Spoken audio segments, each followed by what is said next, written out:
नमस्कार, मी गौरव खोडपे आणि आज मी आपल्याशी त्र्यंबकेश्वरमधून बोलत आहे. आपल्या मागच्या 2 व्हिडिओजमध्ये आपण पेट्रोल आणि डिझेलचे वाढत्या किमती आणि आंतरराष्ट्रीय सगळे जे विषय होते पेट्रोल आणि डिझेलच्या बाबतीतले त्याच्याबद्दल चर्चा केली. मागच्या व्हिडिओमध्ये आपण पर कॅपिटा इन्कमच्या बाबतीतसुद्धा बोललो आणि मी जसं तुम्हाला सांगितलं की आपल्याकडे मोबाईल फोन आहे, आपण इंटरनेटवर जाऊन या सगळ्या गोष्टी चेक करू शकतो.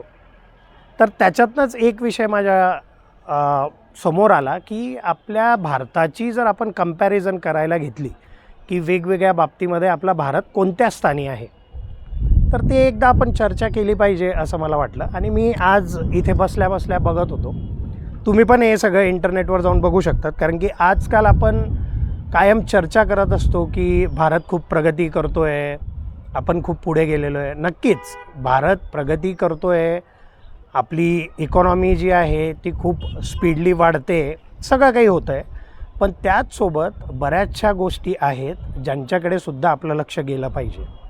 तर काही गोष्टींच्या बाबतीत आज आपण चर्चा करूया. सगळ्यात पहिली गोष्ट जर आपण बघितलं, आपली इकॉनॉमी, आपला GDP हा जगात कितव्या रँकला आहे, तर तो 6व्या नंबरवर आता सध्या आहे. 6व्या नंबरवर कसा, तर GDP मोजण्याचे वेगवेगळे फॉर्म्युलाज आहेत. त्या ते जे फॉर्म्युले आहेत त्याच्यात एक्सपेंडिचर अप्रोच, प्रोडक्शन अप्रोच असे वेगवेगळे जे फॉर्म्युले आहेत त्याच्यानुसार हा आहे. तर आपण एक्सपेंडिचर अप्रोच जर फॉलो केला तर आपण 6 नंबरची इकॉनॉमी आहे. आता साहजिक आहे, एक्सपेंडिचर अप्रोच म्हणजे काय, तर खर्च करण्याची क्षमता, जितकं खर्च होतो आहे भारतामध्ये. तर मित्रांनो, आता आपली लोकसंख्या एवढी आहे, आपण जगातला 1 नंबरच्या लोकसंख्येचा देश आहोत, तर आपण खर्च तेवढे करणारच आहोत आणि ऑटोमॅटिकली आपला GDP जास्त दिसणार आहे. म्हणून आपण 6व्या नंबर असू द्यात, 4था नंबर असू द्यात की 3रा नंबर असू द्यात, याच्यामध्ये जास्त काही खुश होण्यासारखी गोष्ट मला तरी वाटत नाही. एका दुसऱ्या अँगलने आपण बघितलं पाहिजे की आपली बेरोजगारी कमी झालेली आहे, सगळ्यांना रोजगार मिळतो आहे, आपलं पर कॅपिटा इन्कम जे 2 लाखापर्यंतचं तुटपुंज आहे त्याच्यात वाढ झाली पाहिजे. या गोष्टींकडे आपण लक्ष दिलं पाहिजे. आपली जर मिलिटरी पाहिली, ग्लोबल फायर पॉवर जर आपण कंपेअर केली, तर आपली मिलिटरी 4 नंबरला जगामध्ये येते, जी की एक चांगली गोष्ट आहे. आणि 4 नंबरला आपण आज आलो, मागच्या 10 वर्षात आलो असं नाही आहे. आपण 4 नंबरवर, मला असं वाटतं मागच्या कितीतरी 20-25 वर्षांपासून आपण 4 नंबरवर असूया. ग्लोबल इनोव्हेशन इंडेक्समध्ये आपण 190 देश जर कन्सिडर केले तर 38व्या नंबरवर आहोत. आपला जो पासपोर्ट आहे त्या पासपोर्टचा जर आपण कंपॅरिझन केलं इतर राष्ट्रांशी, तर आपला पासपोर्ट 75व्या क्रमांकावर येतो आणि ही नक्कीच अभिमानास्पद गोष्ट आपल्यासाठी नाही आहे. Human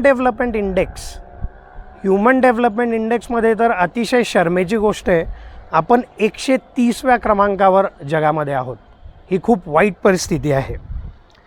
world press freedom index याच्या बाबतीत आता मध्यंतरी खूप चर्चा झाली. नॉर्वेमध्ये आपल्या पंतप्रधानांना एका पत्रकाराने जेव्हा प्रश्न विचारले आणि ते उत्तर न देता निघून गेले, तेव्हा या बाबतीत खूप चर्चा झाली. आणि खरंच मी जेव्हा चेक करत होतो तेव्हा मी बघितलं 151व्या नंबरवर आपण वर्ल्ड प्रेस फ्रीडम इंडेक्समध्ये आहोत.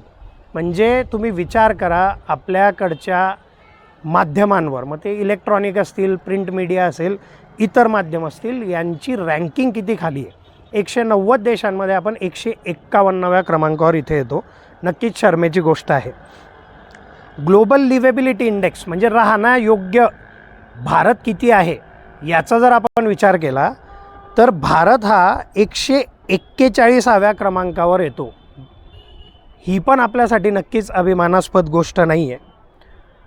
अशा बऱ्याच गोष्टी आहेत ज्याच्यामध्ये आजसुद्धा आपण खूप वाव आहे आपल्याला पुढे जाण्यासाठी.